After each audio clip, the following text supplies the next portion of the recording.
Manu que fala que é a fase Mad Max, lembra daquele filme? Que não tinha água, não sei o que. Aí eu digo, amiga, a fase Mad Max, eu carrego a água e trago pra cá, é tudo assim, roots, total roots. Acampamento. Eu chamo esse lugar de laboratório do improviso. Esse espaço. Uma criatura que come papel.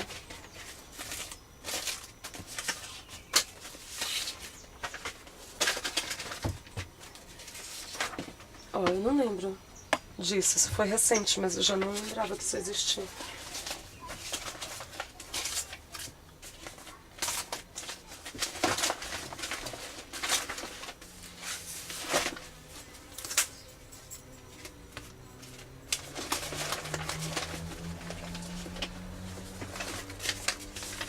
Sabe, são umas coisas muito...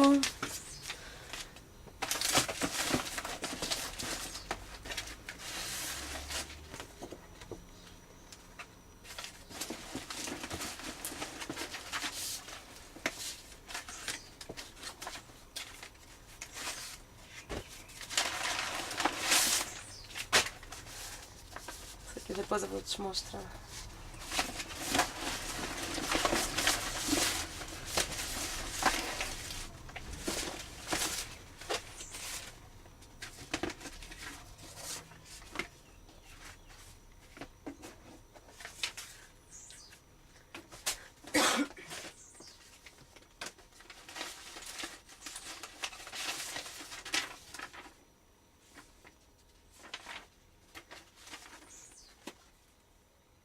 Até eu me assusto, porque é muita história guardada.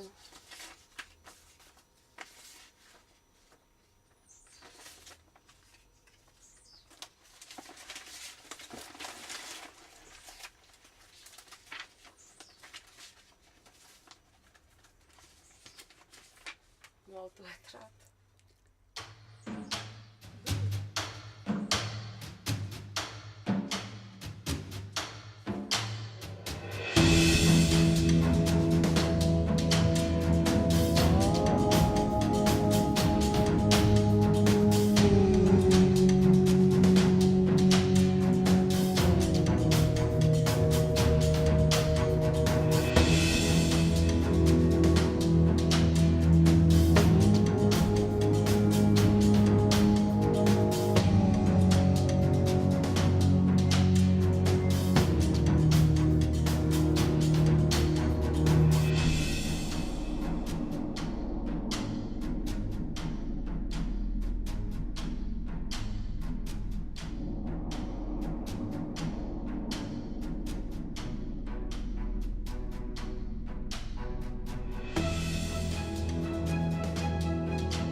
Essa coruja era uma coruja antes de eu imaginar que eu ia fazer coruja na vida. Eu fiz isso lá em Perinópolis, acho que há uns 7 anos atrás.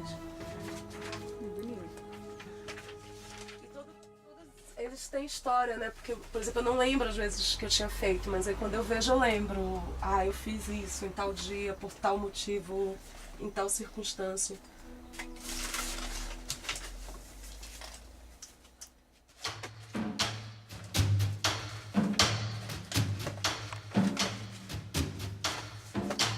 Quinta série da escola. E aí tinha um cara em Belém na época que pichava. A pichação não era... Pichação ainda não era uma coisa, assim, pelo menos lá em Belém não era uma coisa tão comum. E aí eu lembro que eu era bem moleca, acho que eu tinha uns 12, 13 anos, e a gente identificava no bairro um cara que fazia umas declarações de amor. Então era sempre, eu acho que era Mônica o nome da menina, e aí tinha uma frase, uma declaração, e ele assinava Leleco. E era lindo, assim, porque era muito bem feitinho e tal, e sempre eram declarações de amor. Eu acho que isso na época incentivou a gente a começar a pichar. E aí eu lembro que na escola cada um criou um nome, um apelido, e desenhava com uma letra bacana, não sei o quê, e os meninos compravam as latinhas de spray, que também era até proibido comercializar, né, pra menor. E aí a gente fez isso de sair algumas vezes à noite, e pichar. Só que eu pichei o muro da casa da minha madrinha, que era onde eu morava. E elas descobriram, porque eu andava com as latinhas dentro da mochila, fazia barulho, elas já tinham ido lá, a minha madrinha com as minhas tias onde eu morava. Elas tinham ido lá pra ver. E aí descobriram, chamaram a minha mãe e meu pai e me devolveram pros meus pais, porque eu morava com eles e tal, porque eu estudava em Belém e a minha mãe morava numa outra cidade. Então eles meio que cuidavam de mim pra eu estudar. E aí eu fiz essa besteira que... aí me expulsaram de lá, me mandaram de volta pra casa da minha mãe por causa de pichação, só pra você ter uma ideia. Só que aí acabou isso, né? Me afastei, não sei o que, tipo, foi só uma brincadeira, uma fase muito rápida. E aí passando muito tempo depois, eu já adulta e tal, eu fui trabalhar na prefeitura num projeto que era exatamente esse projeto de desenvolver uma linguagem a partir da pichação nas escolas que levasse a um trabalho mais elaborado que seria o grafite. Na verdade era um projeto de combate à pichação, por considerar vandalismo, não sei o quê, onde você dava essa oportunidade para a criança entender o que era o grafite e começar a desenvolver isso para evitar que a escola fosse depredada, né? E aí eu fui uma das pessoas que foi convidada para ajudar esse projeto a desenvolver. Por um tempo eu fiquei responsável por ele, era um projeto da prefeitura lá em Belém. Aí nessa época eu conheci vários meninos que eram do grafite. Aí foi aí que eu comecei realmente a compreender melhor, tipo, saber o que é a tinta, o bico, as técnicas e tal. Foi meu primeiro contato mais próximo. E aí nessa mesma época estava acontecendo um encontro, ia acontecer um encontro de grafite mundial em São Paulo. E aí eu fiquei sabendo disso, eu consegui fazer um projetinho para minha coordenação lá. E aí a gente conseguiu passagem, eu levei três adolescentes na época para esse evento. Eles grafitavam em Belém, era a primeira vez que eles estavam indo a São Paulo. Na época eles conheceram os Gêmeos, conheceram uma galera. Os Gêmeos nem eram famosos como são famosos hoje em dia, né? Nessa época, né? Então, eles pintaram no mesmo muro que os Gêmeos, que uma galera que eles já admiravam, porque conheciam pelas revistas e tal. E aí eu tava no meio, mas assim, lá, quando eu tava lá, eu percebi que eu não era grafiteira, assim, né? Tanto que os meninos estavam lá usando spray, não sei o que, eu fiquei super tímida. Eu pintei com pincel, um pedacinho assim do muro, porque eu vi que era uma linguagem muito maior do que eu imaginava, apesar de eu trabalhar com isso na época, mas trabalhava como técnica, né? A pessoa que vinha para ajudar a organizar o trabalho deles. Aí isso foi também uma experiência, assim, que foi acumulada, porque eu conheci uma galera, assim, essa coisa da linguagem mesmo, até as gírias, a maneira de se relacionar um com o outro, o respeito que eles criam um pelo outro e tal, pelos artistas de rua. E aí foi bem legal isso pra mim. E como artista, de vez em quando tinha essa coisa de pintar em algum lugar, em espaço público, mas era muito pontual. Aí foi aqui em Brasília, realmente, assim, que eu comecei a fazer isso de uma forma disciplinada e tal, quando eu comecei a desenhar as corujas. E foi muito mais também por uma resposta das pessoas, assim, né? Eu fiz isso um dia, uma tarde lá no Eixo, muito assim, foi uma coisa espontânea, não tinha me programado para sair pintando nos postes. Eu fui para pintar um painel com uma galera que tinha me convidado, estava tendo um evento no Eixão, que era um evento de sensibilização para o uso da bicicleta. E como eu estou sempre enganjada com essa galera da bike, eles me chamaram, fica lá pintando, que é pra chamar a atenção da galera, pra galera parar, pra gente trocar uma ideia, não sei o que. Você desenha uma das suas bicicletas lá.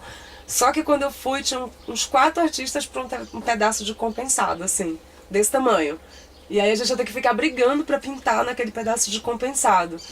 Aí na hora eu comecei a olhar para um lado, olhei para o outro, vi que tinha os postes e tal. Eu já tinha feito essas corujas em casa, esses desenhos de coruja. Já tinha pregado uns lambe-lambes lá por perto de casa também. Aí eu falei, cara, tipo, eu não vou ficar brigando aqui por causa de um pedaço de compensado. Eu vou começar a pintar esses postes, né? E aí se não der nada, se não passar ninguém reclamando, eu vou pintar. Aí comecei, pintei 2 e tal, vi que ninguém veio falar nada. Depois passou aquele carrinho lá da fiscalização do Eixão. Passou, viu, ninguém se manifestou, aí eu, então tá, né? Nesse dia acho que eu pintei uns 10 postes, assim, saí pintando todos os postes. Aí no outro domingo fui de novo só pra pintar poste, né? Já não tinha mais nenhum evento. Eu falei, não, agora eu quero pintar esses postes todinho do Eixão. E aí eu pintando, as pessoas paravam pra comentar, diziam assim, nossa, que genial, coruja tem tudo a ver com Brasília, eu adoro coruja. e não sei o que. Aí começaram a fazer uma relação de que eu estava homenageando a cidade. Então assim, não foi eu que percebi isso primeiro, as pessoas começaram a fazer essa referência, né? E aí isso me incentivou, isso só me motivou, tipo, essas duas coisas, a rua e o desenho de coruja. Eram as duas coisas que eu conseguia pensar. Mas aí assim, eu ia como não me achando grafiteira. Primeira vez que usaram esse termo, assim, eu até estranhei quando alguém publicou, grafiteira, Michelle Cunha. Eu falei, gente, mas como assim, sabe? Tipo, eu não conheço esse universo assim também, não me considero realmente uma grafiteira. Eu me considero artista que tá usando a rua como suporte, né? Aí depois que eu comecei a fazer com mais frequência, eu comecei a conhecer pessoas que também estavam na rua pichando, grafitando. E aí foi esses contatos, esses momentos assim, vai ter uma galera pintando em tal lugar, vamos pra lá. E aí lá eu vejo os meninos com as latinhas de spray, trocando ideias sobre o material, sobre como usar e tal, foi que eu comecei a me arriscar. E foi esses meninos que começaram a meio que me obrigar a fazer isso, né? Porque eles viam o meu trabalho, que eles consideravam bacana, expressivo e tal, mas muito trabalhoso. Eu ter que pintar com rolo, vir com pincel, com a latinha de tinta, fazendo contorno. Quer dizer, um acabamento muito mais complicado para você fazer um trabalho grande na rua. Aí, assim, sempre aparecia um que me dava uma lata de spray e dizia assim, experimenta essa tinta. E aí eu ficava com a latinha de spray, ai meu Deus, eu vou cagar tudo, que vai sair tudo borrado e não sei o que. E realmente é bem difícil de manipular, né? No começo, assim, você não tem... É bem difícil mesmo, até você conseguir desenvolver um gestual com aquele instrumento. É um instrumento totalmente diferente do pincel, do lápis, da caneta.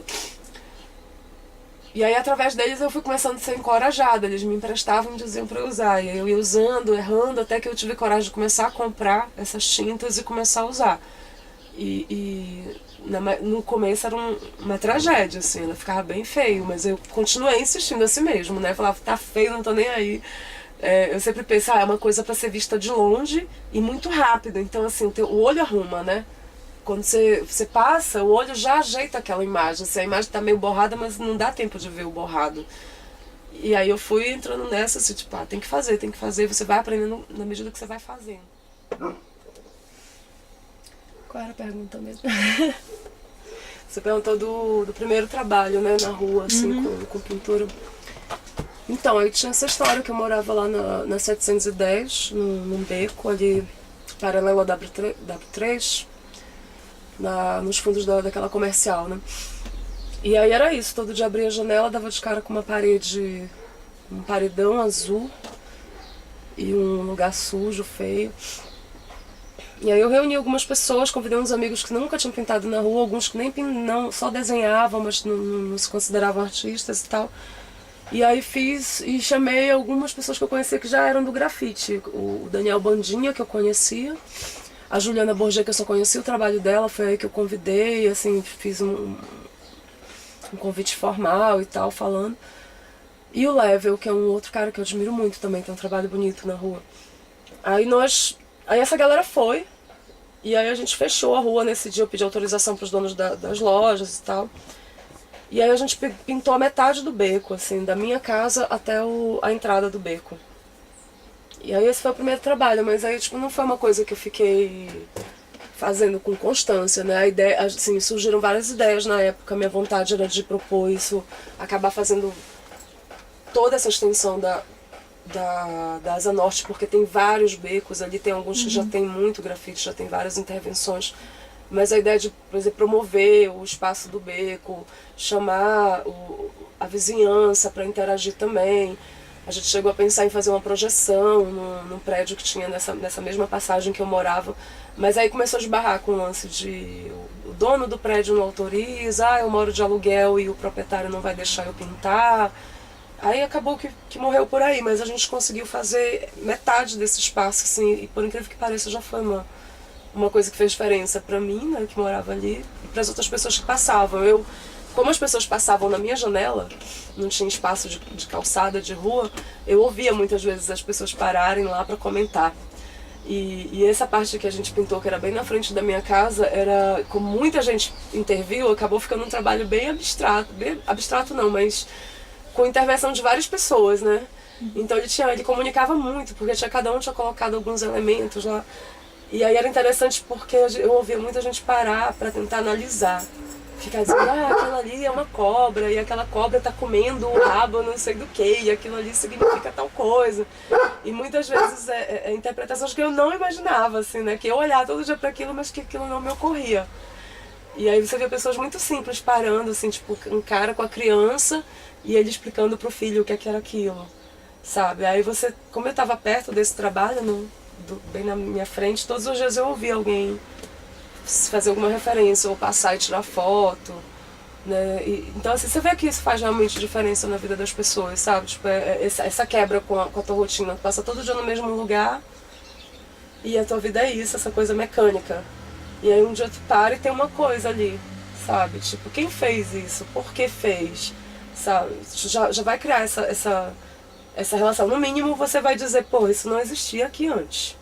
Quer dizer, alguma coisa já interrompeu aquela tua rotina, aquele teu dia a dia que acontece mecanicamente, que você não para pra ver que caiu a folha das árvores ou que o ipê já está florido. Eu acho que isso é uma das funções assim que a arte de rua exerce, sabe? Muito silenciosa, né? Ninguém sabe quem fez, por exemplo. E até essa coisa da generosidade também, né? Eu vou lá e eu faço pra quem? Pra todo mundo, né? Tipo, eu não tô determinando quem vai ver o meu trabalho. Tá lá, é muito generoso. Tipo, eu faço de graça. Eu falo mas tô falando, me referindo aos artistas de rua.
Essa pausa, né,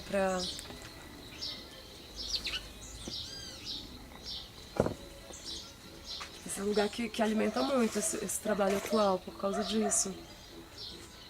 Depois que eu comecei a pintar, não sei o que começou, né? Se eu comecei a pintar passarinho, os passarinhos começaram a ficar mais presentes.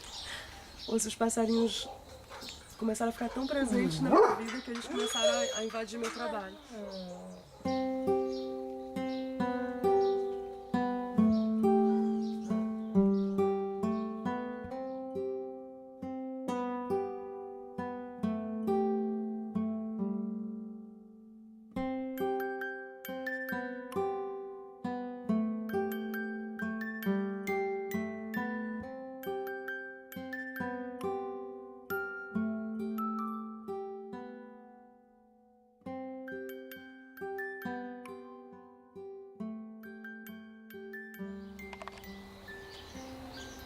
Ela é aprendiz de grafiteiro.